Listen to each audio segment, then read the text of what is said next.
राधे राधे, जय श्री कृष्ण। अब हम अपनी ज्योतिष की यात्रा को आगे बढ़ाते हैं। और इससे पहले मैंने आपको 3 भावों के बारे में बताया था कुंडली में। प्रथम भाव लगन भाव, द्वितीय भाव धन भाव, तृतीय भाव पराक्रम का भाव या भ्रातृ भाव।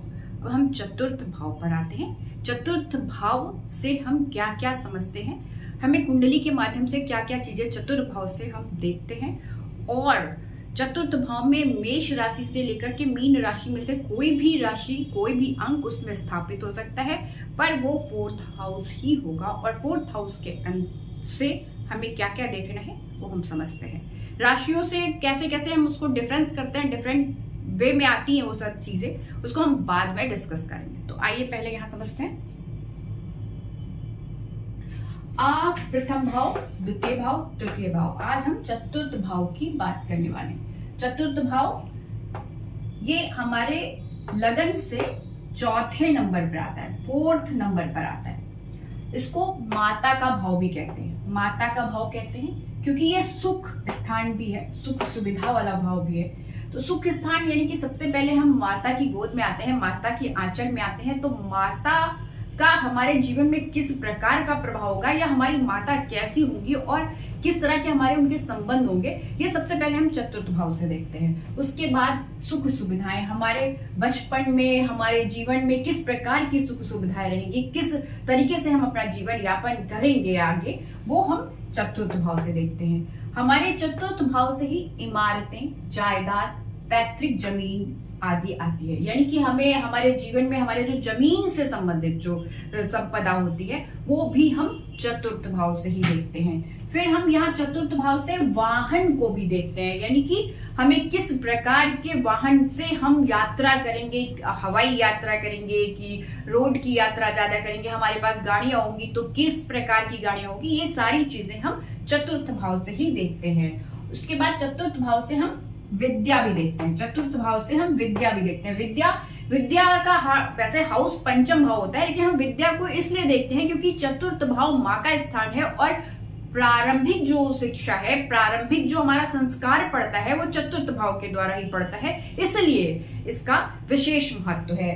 फिर इसके बाद सामान्य जीवन में जो खुशहाली होती है, मन की शांति होती है, मन में स्थिरता होती है, जो एक सुख से ज्यादा इंपॉर्टेंट रोल प्ले करती है हमारे जीवन में, वो हम चतुर्थ भाव से ही देखते हैं। चतुर्थ भाव हमारे जीवन का सुख और चैन है।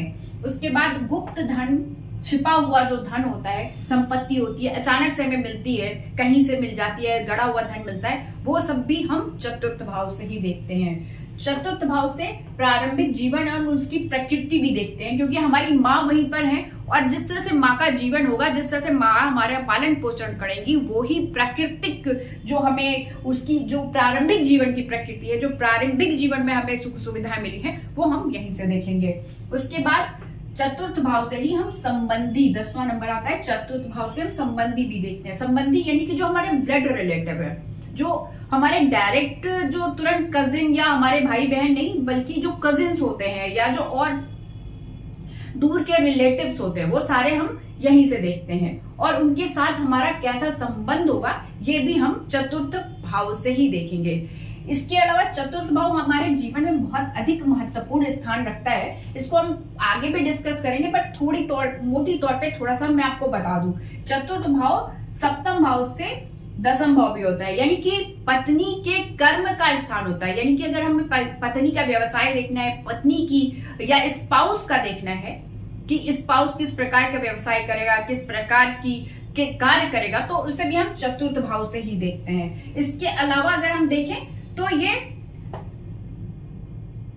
अष्टम भाव है, अष्टम भाव से ये 9वां स्थान हो जाता है। और चूंकि अष्टम भाव गुप्त स्थान होता है, इसलिए हमें गुप्त धन की जो प्राप्ति की बात हम जब करते हैं तो ये चूंकि ये अष्टम भाव से 9वां भाव हो जाता है, इसलिए हम गुप्त धन कहां से प्राप्त होगा, हमें चतुर्थ भाव से ही मिलता है। इसके अलावा हमें ये जो है ये सप्तम भाव का 10वां भाव है, तो साथ ही साथ यहाँ से 10वां भाव का सप्तम स्थान है। यानी कि हमारी जो कार्य करते हैं, हम जिस प्रकार का कार्य करते हैं, उससे किस प्रकार से हमारे सामाजिक जीवन में जो ऊंचाइयां हमें मिलेंगी या जो दिखाई देगा, कि हम किस प्रकार का जीवन यापन कर रहे हैं या हमारी स्थिति क्या है, स्टेटस क्या है हमारे सामाजिक जीवन में, वो हम चतुर्थ भाव से देखेंगे। और चतुर्थ भाव से सिंहासन भी देखते हैं। तो चतुर्थ भाव अगर मजबूत है, केंद्र का स्थान है और वो अगर मजबूत है तो आपका जीवन खुशहाली और संपदा और सुख चैन से भरा हुआ है। राधे राधे, धन्यवाद।